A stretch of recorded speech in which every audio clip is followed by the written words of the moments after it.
Sobat kreatif, jumpa lagi dengan saya Ruth. Kali ini saya ingin berbagi tentang bagaimana membuat kompos skala rumah tangga. Ya, kita tahu sampah di rumah kita itu selalu banyak ya. Kalau sampah itu tidak dipisah-pisah, tidak dipilah-pilah, maka sampah itu akan berbau dan menumpuk sehingga membuat tukang sampah itu bau ya. Kasihan sekali tukang sampah itu harus mengangkut sampah yang bercampur aduk. Sebaiknya sampah kita itu kita pisah-pisahkan dari rumah ya. Sampah organik dan sampah anorganik. Bahkan sebetulnya ada lagi sampah B3 ya, untuk bahan-bahan berbahaya seperti baterai dan sebagainya. Jadi kita harus memisah-misahkan sampah dari rumah kita supaya memudahkan tukang sampah untuk mengelola sampah berikutnya. Nah, kali ini saya ingin berbagi tentang keranjang Takakura ya. Keranjang Takakura itu seperti ini. Bisa juga seperti yang satu ini bentuknya ya. Pokoknya keranjangnya itu harus berlubang-lubang ya. Mengapa disebut Takakura? Karena penemu alat ini adalah Profesor Koji Takakura, seorang Jepang yang bermukim di Surabaya. Nah, beliau menciptakan keranjang ini untuk memproses sampah kita, sampah dapur kita menjadi kompos ya, tanpa menimbulkan bau ya. Jadi kita masukkan sampah kita ke dalam keranjang ini dan tidak akan menimbulkan bau ya. Caranya bagaimana? Kita siapkan dulu medianya ya. Medianya itu adalah sekam 4 bagian ya. Boleh misalnya 1 ember jadi 4 ember. Lalu ini 1 ember, ini bekatul atau dedak. Lalu ini pupuk kandang dan ini tanah subur ya. Kita aduk semuanya. Setelah rata kita tuangi air cucian beras ya. Kalau ini air kelapa. Nah, satu lagi air gula atau air gula merah boleh, gula putih boleh. Nah, setelah ini diaduk rata semuanya dan kita tuang ini cairan ini, maka kita harus menghasilkan media yang lembab tetapi tidak menetes ya. Jadi harus lembab tapi tidak menetes. Kalau ini tercampur rata, maka nanti di atas ini, jadi pertama kita taruh dulu ini bantal sekam yang pertama di bawah ya. Lalu setelah ini baru kita tuang media tadi yang kita sudah aduk ya. Nah, ini adalah medianya. Kita tuang di atas bantal sekam.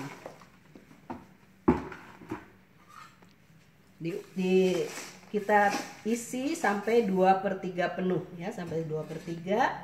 Lalu kita boleh masukkan sampah kita. Sebaiknya sampah itu kita potong kecil-kecil. Jadi nanti hasil komposnya itu halus ya. Kalau kita tidak potong kecil-kecil nanti sampahnya yang masih panjang-panjang gitu ya.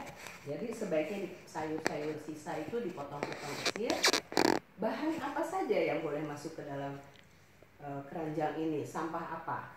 Boleh sampah dapur ya, misalnya sisa kulit-kulit buah, sayur-sayur, atau sisa masakan, atau sisa nasi, kulit telur. Kalau kulit telur sebaiknya dibubukkan dulu ya, ditumbuk bubuk. Atau sisa kita minum kopi ya, jadi ada gulanya. Jadi ada sisa sirup atau apa yang manis-manis itu bagus, menjadi makanan bagi mikrobakteri di situ ya. Nah, jadi sampah itu jumlahnya tidak boleh lebih banyak dari medianya ya. Lalu kita aduk. Setelah kita aduk rata, maka kita tutup lagi menggunakan bantal sekam yang kedua. Setelah pakai bantal sekam, kita tutup dengan kain hitam ya.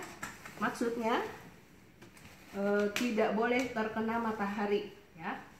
Jadi tetap harus ada udara tapi tidak boleh terkena matahari. Jadi sebaiknya ditaruh di tempat yang tidak terkena langsung matahari ya.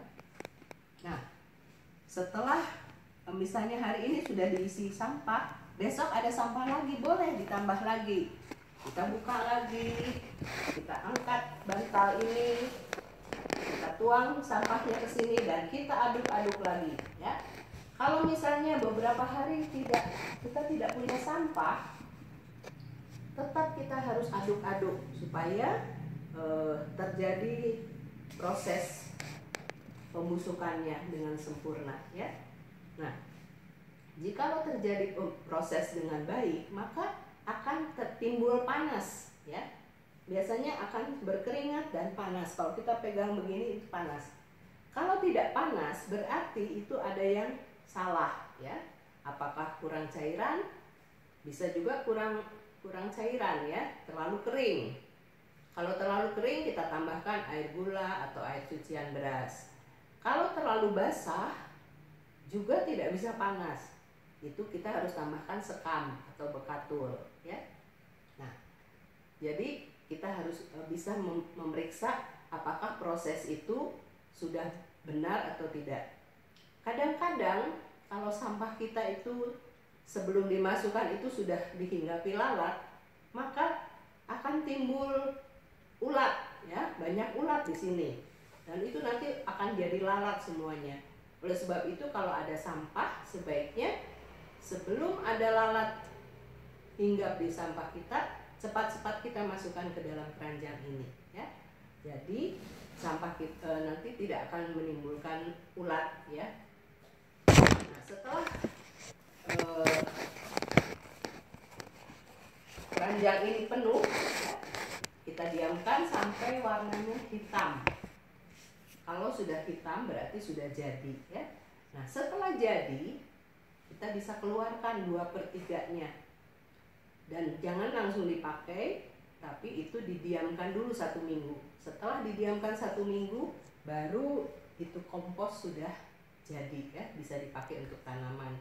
Nah, 1/3-nya yang tertinggal di sini itu adalah untuk biang kompos, ya.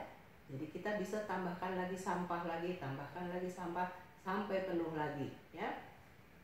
Pokoknya kalau sampai tidak panas, kita periksa lagi apakah terlalu kering, apakah terlalu basah, apakah juga ada ulat, ya. Kita periksa semuanya.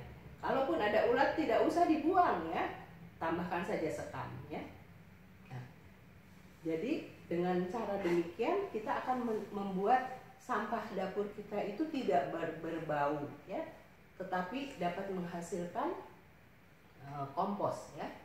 Keranjang yang sebesar ini bisa 2 bulan, 3 bulan nggak penuh-penuh karena sampahnya itu akan kempes, ya, akan turun dan bisa muat banyak, ya. Untuk skala rumah tangga cukuplah sebesar ini.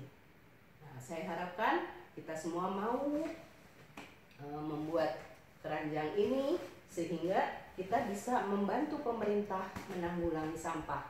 Kalau saja setiap rumah mau mengelola sampahnya menjadi kompos, berarti kita sudah membantu 50-60% sampah sudah tertanggulangi. Berarti tukang sampah nggak usah tiap hari lagi ngambil sampah kita, ya.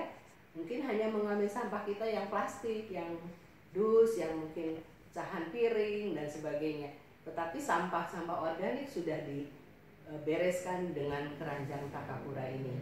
Selamat mencoba, kiranya bisa bermanfaat bagi kita semuanya.